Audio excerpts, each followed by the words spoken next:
আর এদিকে এসএসকেএম এর যৌন হেনস্থায় নাবালিকার যৌন হেনস্থার ঘটনা এবার রিপোর্ট তলব করা হলো।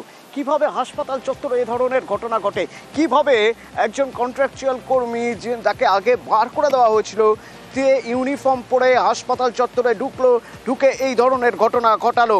রিপোর্ট দিতে হবে এসএসকেএম হাসপাতালের সুপারকে। আরও জানবো কি রিপোর্টে আর কি জানতে চাওয়া হয়েছে। সরাসরি অভিজিৎ রয়েছেন আমার সঙ্গে। অভিজিৎ, হাসপাতালের ঘটনাকে অত্যন্ত গুরুত্ব সহকারে দেখছে রাজ্য স্বাস্থ্য দপ্তর, এবং যে কারণে রাজ্য স্বাস্থ্য দপ্তরের তরফ থেকে স্বাস্থ্য অধিকর্তা তিনি এসএসকেএম হাসপাতালের এমএসডিপি অর্থাৎ medical superintendent and vice principal বা সুপারকে রিপোর্ট দিতে বলেছেন। অবিলম্বে এই রিপোর্ট জমা দেওয়ার নির্দেশ, এবং এই রিপোর্টের ক্ষেত্রে বলা হয়েছে যে অবিলম্বে যেন সেখানে কিভাবে এই যে ওখান থেকে বহিষ্কৃত হওয়া কর্মী তিনি কিভাবে হাসপাতাল চত্বরে ঢুকলেন, এবং হাসপাতালের যে পোশাক, স্বাস্থ্যকর্মীদের যে পোশাক, সেই পোশাক করে পেলেন, এবং একই সঙ্গে ট্রমা কেয়ার সেন্টারে সেখানে ভেতরে কি করে প্রবেশ করলো, নিরাপত্তার তাহলে কি ব্যবস্থা ছিল, বিস্তারিত রিপোর্ট জানতে চাওয়া হয়েছে। এবং এই ঘটনাকে অত্যন্ত গুরুত্ব সহকারে বিবেচনা করা হচ্ছে, এবং পাশাপাশি বলা হচ্ছে যে কোনোভাবেই এই ধরনের ঘটনা বরদাস্ত করা হবে না, সেই বার্তাও দেওয়া হয়েছে। এবং সুপারকে বলা হয়েছে অবিলম্বে যেন রিপোর্ট জমা দিতে হবে, এবং বিস্তারিত রিপোর্ট, পুঙ্খানুপুঙ্খ রিপোর্ট চেয়ে পাঠানো হয়েছে রাজ্যের স্বাস্থ্য অধিকর্তার তরফ থেকে। অতন, ধন্যবাদ।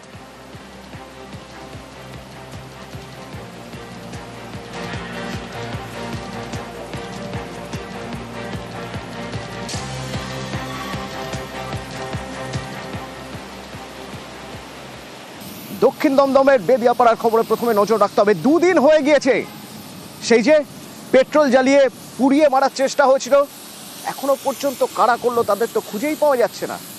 এখনো পর্যন্ত অভিযুক্তরা অধরা। অভিযুক্তরা আবার কাউন্সিলর ঘনিষ্ঠ বলে অভিযোগ। তো এই কাউন্সিলর যাকে খুনের চেষ্টা করা হয়েছে বলে অভিযোগ, তাকে হাসপাতালে দেখতে যান। দেখতে গিয়ে নাকি তিনি বলেন না, বলেনের থেকে বড় কথা, তিনি চাপ দেন যে যাদের বিরুদ্ধে অভিযোগ তাদের নামগুলোকে বাদ দিতে। কেন না, তারা তার ঘনিষ্ঠ বলে, এরকমই অভিযোগ উঠছে। আমার সঙ্গে অনুপ রয়েছে সরাসরি। অনুপ, এই কাউন্সিলরের সঙ্গে যখন আমরা দুপুরে কথা বলি কাল, তিনি বলেন এটা একটা নিছক দুর্ঘটনা। আবার এই কাউন্সিলরই যখন ওই জখম ব্যক্তিকে দেখতে যান, তখন সেখানে গিয়ে বলেন দোষীরা সাজা পাবেই, আইনের পথে চলবে। ওই কাউন্সিলরই আবার নাকি চাপ দিচ্ছেন যাদের বিরুদ্ধে অভিযোগ তাদের নামগুলো এফআইআর থেকে বাদ দিতে।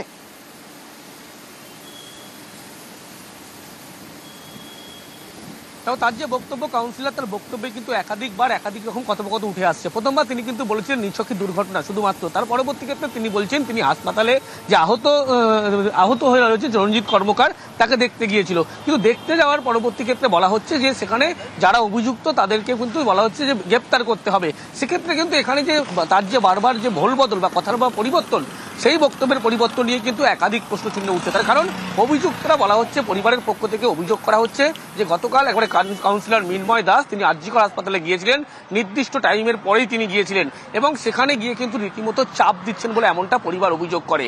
এবং চাপ দেওয়ার পাশাপাশি ভিডিও রেকর্ড করা হয়। বলা হয় যে মূল যে অভিযুক্ত সুমন বন্দ্যোপাধ্যায় এলাইস বাগান, তার নাম কিন্তু সেখান থেকে বাদ দেওয়ার কথা। এখানেই কিন্তু একেবারে যে বক্তব্য পরিবারের, সেই বক্তব্য চাঞ্চল্যকর তথ্য উঠে আসছে। যদিও মৃন্ময় দাস গোটা বিষয়টি কিন্তু এখনো পর্যন্ত জানিয়েছেন সম্পূর্ণ মিথ্যা অভিযোগ, তিনি তৃণমূল কর্মী তাই দেখতে গিয়েছিলেন, এর পিছনে অন্য কোনো কারণ নেই। যদিও তৃণমূল কর্মীর কথা বলছেন মৃন্ময় দাস কাউন্সিলর।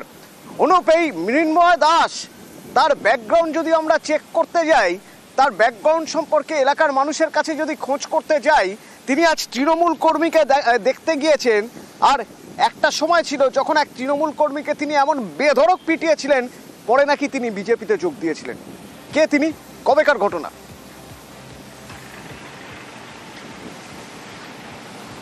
দেখো 1 বছর আগে যে কালী পুজোর সময় মূলত একটি গন্ডগোল, যেখানে সোশ্যাল মিডিয়া একটি পোস্ট করে নিয়ে গন্ডগোলের সূত্রপাত হয়, সেক্ষেত্রে তাকে বলা হচ্ছে কৃষ্ণ সাউ, তিনি কিন্তু তৃণমূল কর্মী ছিলেন, তাকে বেধড়ক তিনি এবং তার অনুগামী তারা বেধড়ক মারধর করেছিল।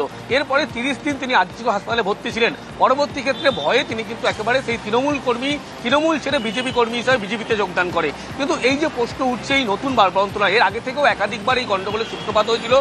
এখন যে বলা হচ্ছে তৃণমূল কর্মী দেখতে তিনি হাসপাতালে গিয়ে, কিন্তু 1 বছর আগে এই কৃষ্ণ সাউ তৃণমূল কর্মী যখন তিনি ছিলেন তাকে মারধরের অভিযোগ উঠেছিল। অভিযোগ ছিল সোশ্যাল মিডিয়ায় কোনো পোস্ট করা নিয়ে গন্ডগোলের সূত্রপাত, কিন্তু এই নিয়েই মারধর এবং 30 দিন টানা হাসপাতালে ভর্তি ছিলেন। পরবর্তীতে তিনি দাবি করছেন ভয়ে রাজনীতি ছেড়ে দিয়ে পরবর্তীতে বিজেপিতে যোগদান করেছে। যদিও এই যে গোটা ঘটনা, সেই ঘটনা কিন্তু কাউন্সিলর মৃন্ময় দাস তিনি অভিযোগ অস্বীকার করেছেন। তিনি বলছেন যে একেবারে বিরোধীরা এই দায় চাপানোর জন্য এই সমস্ত অভিযোগ করছে, সম্পূর্ণ মিথ্যা অভিযোগ, এর সঙ্গে কোনো তার যোগসূত্র নেই। যেহেতু একটি ঘটনা এই কাউন্সিলর মৃন্ময় দাস প্রথমে আমাদের বলেছিলেন নিউজ 18 বাংলার সঙ্গে কথা বলতে গিয়ে যে এটা নিছকই দুর্ঘটনা, হয়তো এই গাড়ি থেকে বাইক থেকে ওই বাইকে পেট্রোল নিতে গিয়ে সে সময় কেউ হয়তো সিগারেট বিড়ি খাচ্ছিল, তা থেকে আগুন ধরে গেছে। সেই তিনি আবার হাসপাতালে দেখতে গিয়ে বলছেন, মানে পরিবার অভিযোগ করছে, তিনি নাকি সেখানে বলছেন গিয়ে যে তার যে ঘনিষ্ঠ সুমন, সেই সুমনের নামে যে অভিযোগ আছে সেই অভিযোগ যেন সরিয়ে দেওয়া হয়, অভিযোগ যেন সুমনের নামে না হয়। কেন? সুমন তার ঘনিষ্ঠ বলে। আবার পরবর্তীতে তিনি বলছেন না, আইনের পথে চলুক, যে দোষী সে শাস্তি পাবেই। এসব ওখানে আমি গেছিলাম, আমি তাকে দেখে এসেছি।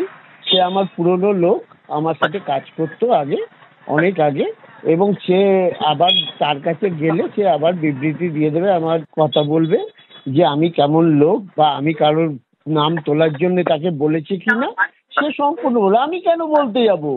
পুলিশ ইনভেস্টিগেশন করে যাকে যাকে দোষী সাব্যস্ত করবে তাকে চরম শাস্তি দিক। দেখো, অভিযোগটা পুরোটাই মিথ্যে, বাজে একটা রাজনীতির গিয়ে, এটা এখানে রাজনীতির কোনো সম্পর্কই নেই এখানে।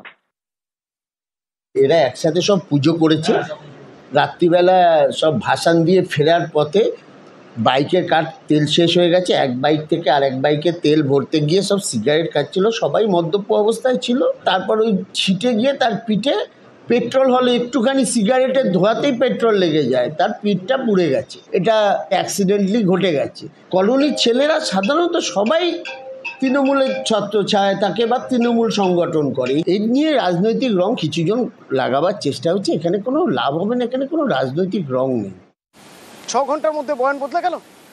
একরকম কথা বলছেন, প্রথমে দুর্ঘটনা, কাউন্সিলর তিনি খোঁজ খবর না নিয়েই বলে দিলেন তাহলে প্রথমে দুর্ঘটনা, নাকি কোথাও একটা কিছু ধামাচাপা দেওয়ার চেষ্টা করছিলেন। অভিযোগ তার বিরুদ্ধে রয়েছে, তার ঘনিষ্ঠদের নাম যাতে বাদ যায় অভিযোগ থেকে, সে চেষ্টাও নাকি তিনি করেছেন, তার বিরুদ্ধে অভিযোগ। পরিবার আরও অভিযোগ করছে মূলত দুজনের নাম, খুব নির্দিষ্টভাবে দুজনের নাম করছে পরিবার। কারা তারা? সুমন এবং সুশান্ত। 11 নম্বর ওয়ার্ডের তারকনাথ কলোনির ঘটনায় দুজন অভিযুক্তর নাম বলছে ওই পরিবার, সুমন এবং সুশান্ত। এই দুজনই কাউন্সিলর মৃন্ময় দাস ঘনিষ্ঠ বলে পরিচিত। বিভৎসভাবে পুড়ে গেছে, পুড়ে যেতে ওকে হসপিটালে নিয়ে গেছে, নিয়ে যেতে সঙ্গে সঙ্গে ভর্তি নিয়েছে। পেট্রোল ঢেলেছে, এবার পেছন দিয়ে ঢেলেছে, এবার বলছে ইয়ারকির মাধ্যমে সামনে পুড়বে, পেছনে পুড়বে কি করে? তাহলে এরকম আগুন ধরিয়ে দিয়েছে ওরা।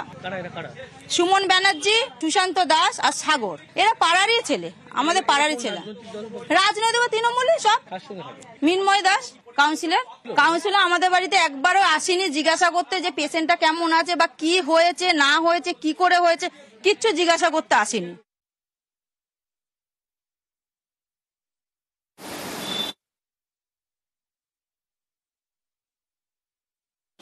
হাইকোর্ট চত্বর থেকে